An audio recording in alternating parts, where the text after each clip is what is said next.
Hi again, I hope you followed the previous video where I presented to you the map that you're going to build in this section. So that was a web map, and as you may realize, to build that web map, the default Python installation is not enough. Because logically, Python cannot have every possible functionality by default, because if it had all the functionalities, then Python would become very heavy. Therefore, it's a smart choice to have external libraries that you may choose to install or not. And this is the case of web mapping. So to build the web map that I showed you in the previous lecture, you need a library, a third-party library, which is called folium. So as you may realize, you need to install that library. Now, just a note, I had some previous videos about this section, some old videos, but I had to change them, so I'm recording new videos now. This is a new video, updated video, and all the next videos of this section, because Folium had made some changes in the code compared to the previous versions, and therefore I had to remake the videos. Now, this time I'm using a Mac computer, but that will not make any difference. So if you're on a Windows, Linux or Mac, everything will work exactly the same. The only difference is the way you open Atom, of course. So on Windows, please create an empty folder where you'll be keeping the files for this project. So my folder here on Mac is mapping, and on Windows you can hold the Shift and right click, and then go to Open Atom here, to open Atom in this folder. On a Mac, you can press Command space Atom,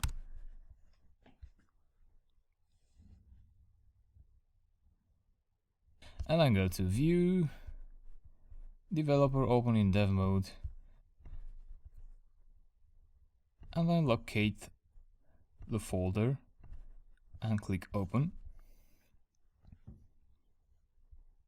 And yeah, that's it. I'm going to close all this. Let me open the terminal, and now go ahead and install Folium. To do that, you need to type pip install Folium.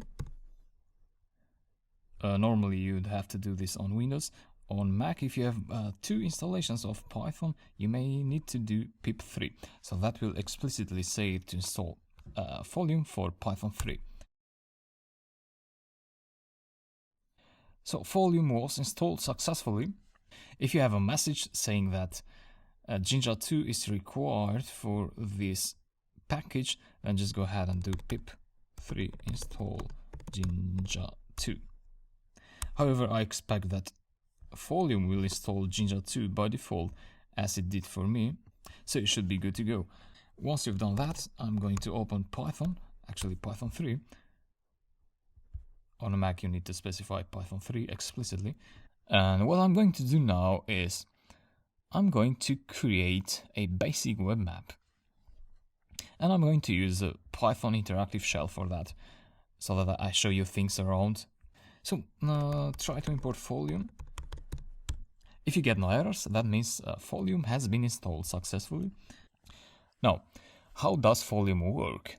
Well, everything spins around a so-called map object.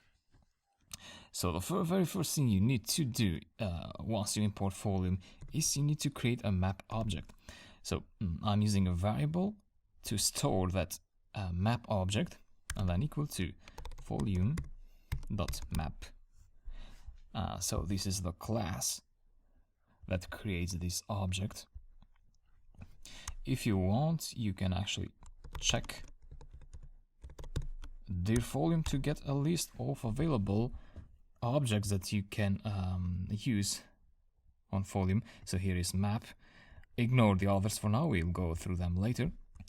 You can also ask for help now, folium.map, to see what you can pass to this map object.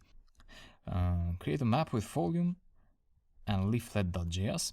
So what Folium does is it actually produces, you use Python, so you write Python code, and that Python code will convert automatically to JavaScript and HTML code and CSS code.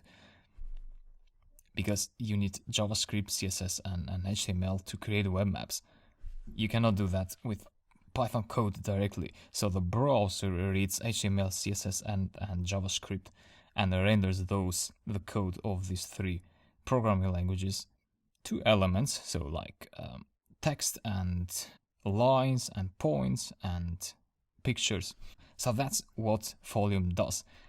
And that's a wonderful thing that you can do that with Python, through Python.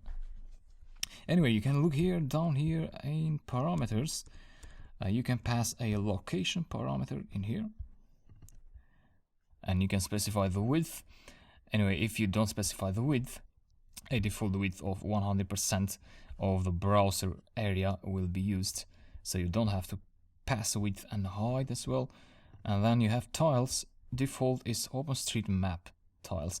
So tiles is the background of the map. You're going to see that in a minute. You have other parameters as well, which you can look by yourself, I believe. Okay, I pressed Q to exit the help, and let's go ahead and create the map object finally. Folium.map. So location, you need to pass a location parameter there so that the map knows where to open. So it may open, let's say, near Alaska or near Greenland or South Africa. We're talking about the initial view, but then you can zoom in and out.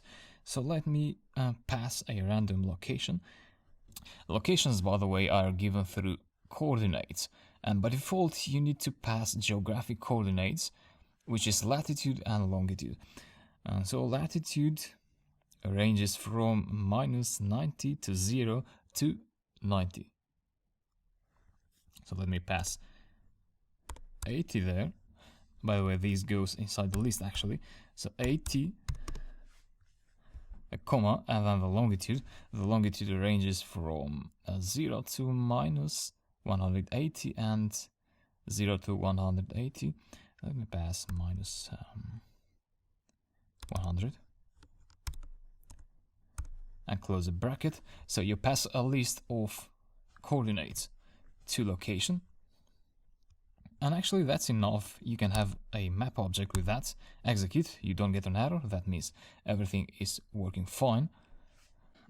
So now you have a map object, but that's just an object inside Python. You haven't translated that object into HTML and CSS and JavaScript code just yet. So what you need to do next is point to that map object and then use the save method and then pass a name for the map file that will be created. And of course the maps will be created in HTML format. So HTML is what contains all these elements that render on the browser, so text and visuals and so on. Close the bracket, execute, and as you see, a file was added in here, map1.html. But let me go to the folder, double click that, and that will open in your default browser. So this is just a random location. I don't know what it is. Migan Island. And that seems to be in Canada, very north of Canada. Yeah, this is it. This is the web map. If you zoom in, you'll see more details on the map, like that. So the more you zoom in, the more elements you see. Yeah, that's what I wanted to show you. And if you want another location, you'd want to change the coordinates in here in location. But if you don't know what coordinates your favorite place has, then there may be different ways to discover that, but a quick way is to go to maps.google.com. Let's say you want to know the let me zoom in here. You want to center the map around this location, so right click there and go to what's here, copy these coordinates, copy those coordinates, or if you cannot copy them, just remember them. So 38.58 approximately, and minus 99 times 09. Okay, then you need to save the map again, map1.html, and that will override the previous map. So go here, reload, and you see now we have a different center of the map.